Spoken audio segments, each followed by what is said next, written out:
Coach, I guess I'll start over here. Okay. Rough year last year. It was. In your first year. And no, that's not the way you wanted to start out at Talladega, but it's all in the past. And but I think you can probably learn from what happened last year. And what did you learn from last year that can carry over to this year and your outlook as far as Talladega football for 2023? There's really no shortcut. It's just no shortcut, and the process. And when we started about this time last year, we didn't have anybody that could bench press 205 without a spotter. We didn't have anybody that could power clean 200 pounds from the floor. So we physically were weak. We're very young, and so just the off season and trying to build a culture, the kind of culture that we want, and a winning culture, and not just wins and losses on a Friday night, but a winning culture in the hallway, on the practice field, when nobody's watching, that kind of thing. And so when you go into a place and there hasn't been a 7-win season since 1994, it's tough. And I certainly didn't think we would go 0 for last year at this time, but just physically, we were really terrible tacklers. But when you start evaluating, you say, well, this kid's a freshman, this kid's a sophomore, this kid's 140 pounds, this kid's so just being in the weight room, developing a culture, trust, and all those things. What about this year? What does it look like for this year? I know you're going to probably play about the same schedule that you had last year. And then next year, of course, is a reclassification year. So I'm assuming pretty much all your teams are the same from last year. What does it look like for that? Well, we play, I think it's the toughest 4A schedule in the state. I think our region, from top to bottom, is arguably the toughest in the state, and you're going to have a very athletic, talented Anniston, and Coach Rico Jackson is a close personal friend of mine. We've coached together. He's like family. He took over at Anniston. And then Coach Strain and I have known each other for a while, and he's always going to have his handling team. They're going to be physical and they're going to be athletic. And then you throw in Jacksonville, and it's just tough. And then we've got some tough non-region games with Alexandria, Sachs, and so forth. It just doesn't. There's not an off night, and then when you're over last year, there's never an off night. But it's looking better. We're going to be much improved. Now, how much that translates into the win column is yet to be seen. So we'll find out in about 5 weeks. Coach, we've heard from different teams today. Some schools have had spring training, some haven't. Some had OTAs. They obviously have 7-on-7. How have the team responded? How have the guys took action for this summer in order to be a better team than last year? We've had a better summer this year than last year, and I believe in being real. My guys know that. We went to FCA 7-on-7 at Fort McClellan, and I didn't like the way our guys responded. I didn't like the way we competed. And I went home. My wife is a school counselor, but when she's not a school counselor, she's Coach Smith counselor. And so I came home and said, baby, I'm down. I just don't like the way we competed. So then the next, she talked me down from the ledge. And then the next day, we took our middle school to team camp, and they went undefeated in team play and did a great job. And then the following day, Thursday and Friday, we had an overnight team camp, and our varsity went, and we were tons better in every measurable way and every unmeasurable way, as far as togetherness, communication, body language, and so forth. So I feel like we've had a good summer, and these are 3 really good young men that I've got up here with me today, and we only have 4 seniors, and these are 3 of them right here. So speaking of the three you brought today, can you just say a little something about them and what role they play for your team? Sure. I'll start with Jaden Dates right here. Jaden dislocated both kneecaps the Wednesday before our Lincoln game last year, and had to miss the season. So I'm glad he's able to sit up here today. And he was a tremendous long snapper, and boy, we saw that right off the bat. We had to teach Austin how to long snap the Wednesday before the Friday game, and so anyway, so Jaden's going to be playing multiple positions for us, but just to have a young man with his character back, with us, with the team. He never left the team. He was in a wheelchair at least the first half of the season, on the sidelines, and we would pass him, high-five him when we were going on the field.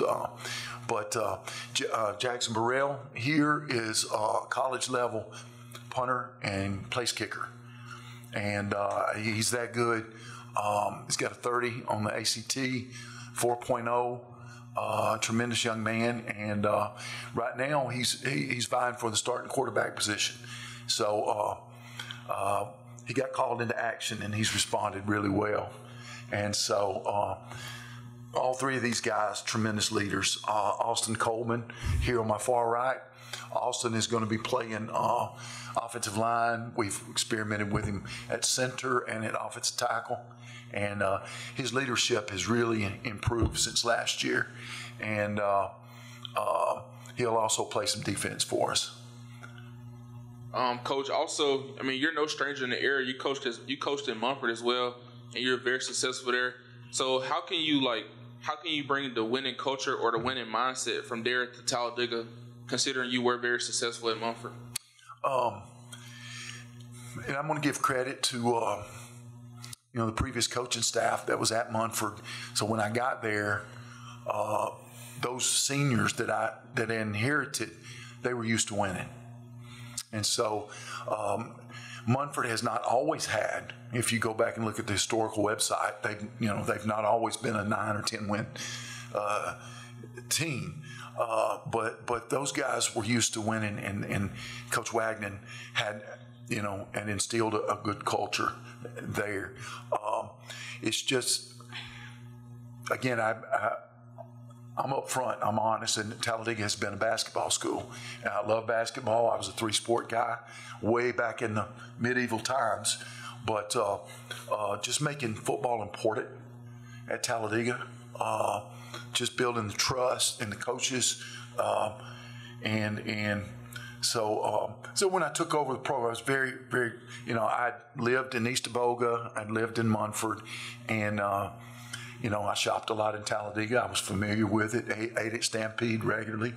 And so it wasn't that I wasn't familiar with it. But, kids are different, 15 minutes apart, but if that. And so I think just building the trust.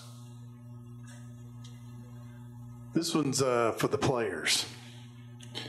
Are you guys, all three of you play? I know he talked about Austin. He talked about you playing offensive line, possibly defensive line. All you guys going to play both ways, probably on Friday nights? Yes, sir. Yes, sir. Okay. What do you like better, offense or defense? I like defense. Really? Okay, that's news. Yeah, I see. You're learning something today, Coach. Jackson, what about you, babe? I'm an offensive guy. I like seeing points on the board. Gotcha. Yeah, I like offense better. Yeah, I like putting points up. Good deal. All right.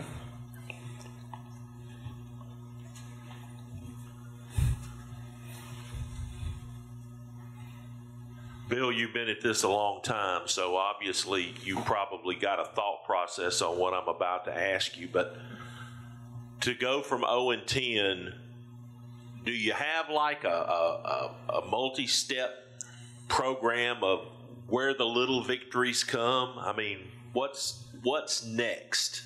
Well, there's really no little victories, but you're right.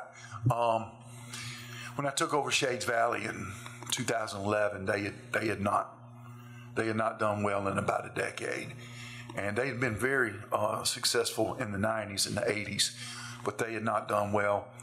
We went 1 and had injuries and played a tremendously tough schedule, went 1 and 9 our first year. We got credit for a forfeit. One of the teams had an eligible player, so on paper it was 2 and 8. The next year we were 5 and 5 and made the playoffs, and Hoover beat us in the first round. The third year we were 10 and 2. The only games we lost were the 2 best teams in the state that year, which were Hoover and Vestavia. And we played Hoover 3 quarters really close and let it slip at the end. And 9 and 3 in that fourth year. But can we go 5 and 5 and make the playoffs? I mean, my goal for this year is, no matter what our record is slip into the playoffs and give these guys some playoff experience as they graduate. But there are little victories, and they are every day, with attitude, with the way we perform in the weight room, with accountability. So I've seen those little victories along the way, and I'm ready to see a victory at about 9:30 p.m. on a Friday night this fall. Let me ask this to the players. Obviously, you guys are long-term into the program pretty much, being seniors.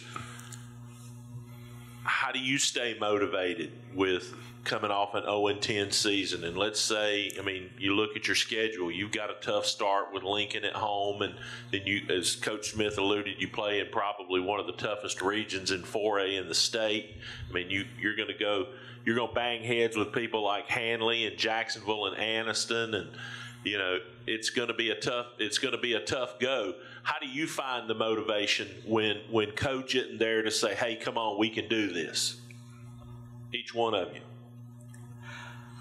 What I'll do is I take it day by day and play by play.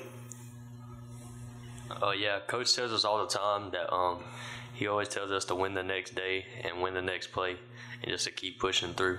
And I think that's what you got to do when you go 0-10 your last season.